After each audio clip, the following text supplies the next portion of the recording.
The time has come to re-examine the stories we inherited through Christianity and Islam.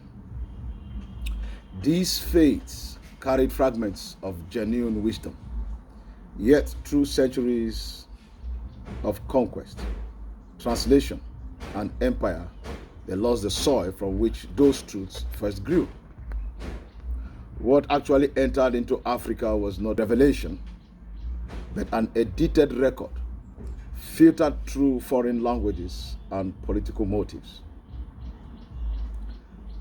Our task as Oak Seed Reconciliation Assembly, and my task as a metro child, not to curse those religions, but to recover the deeper root that both distorted and borrowed from. The ancient revelation already alive in the lands of Ibri and the Niger forests. We seek to restore the original and the ancient source, even Chikobu, divine breath that spoke before any scripture was written. In doing so, we heal the divide between imported doctrine and indigenous knowing, between what was taught and what was already known. This religion contains fragments of truth, but centuries of translation, like I said, and imperial editing conceal their African foundations.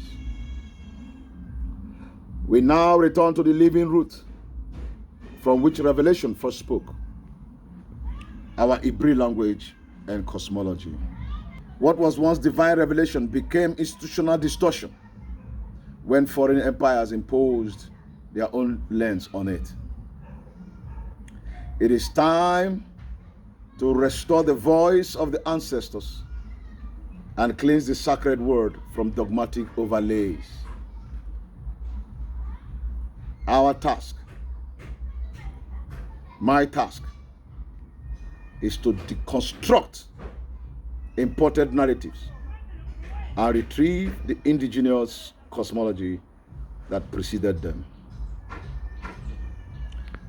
Chikobu, the very essence of human breath. From Chikobu to Chikobu, Chukwuokike chose him as the grandson of his friend Abiam. And from that very moment, he breathed into him the life. Having made him his chosen, he declared him his prince. Baptized as Nze, he became Nzerelu. And Chukwuokike told him that the blessings and the gift of your father Abraham shall be made manifest in you.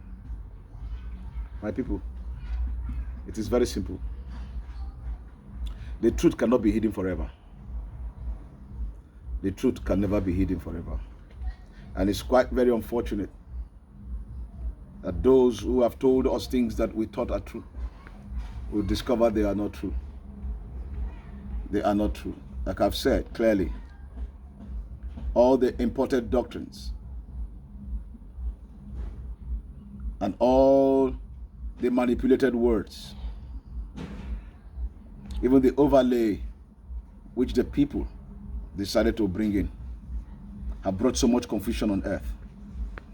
Those who are supposed to be riding on horses are walking on foot as slaves. Even the prince, who have forgotten his own surname, his own abode, children of light, have fallen short of the glory of Chukwuokike Abiam. That our job in this season and this time is to restore the truth which our Father has given to us, the truth which are in us, not just the truth written in the scriptures, but the truth which is embedded in us. It's in our bloodline, and that truth I've come to speak to the whole world. This is that season that the Most High have written, that through him shall the nations of the earth be delivered, through the seed of Chikobu. And the seed of Chikobu right now is in the dungeon of Nigeria. Nigerians don't know that when Okezie said that Chukwokike told me that he shall send a prophet like me to you, through you, and him shall you hear. That prophet is in DSS dungeon. That prophet that is spoken of 3,000 plus years ago is here with us today.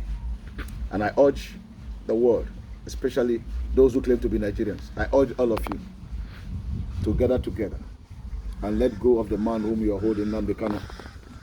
Because he did not come to fight for himself alone, he came to fight for all. He came to fight for everybody.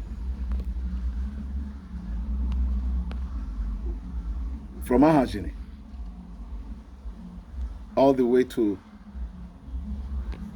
Akiduna, to Oharan,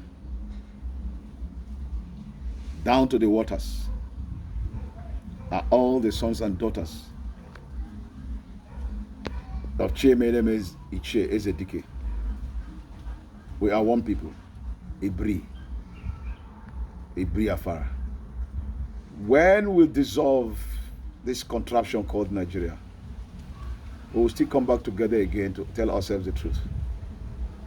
Chukwuoke said he has divided us into nations. And anybody that is forcing us together is an enemy of truth and an enemy of righteousness. They have defied Chukwuoke for so long, but the season to liberate the sons and daughters of Chukwuoke has come. So I urge every one of you to stand tall and stand firm, to let go of the powers of darkness.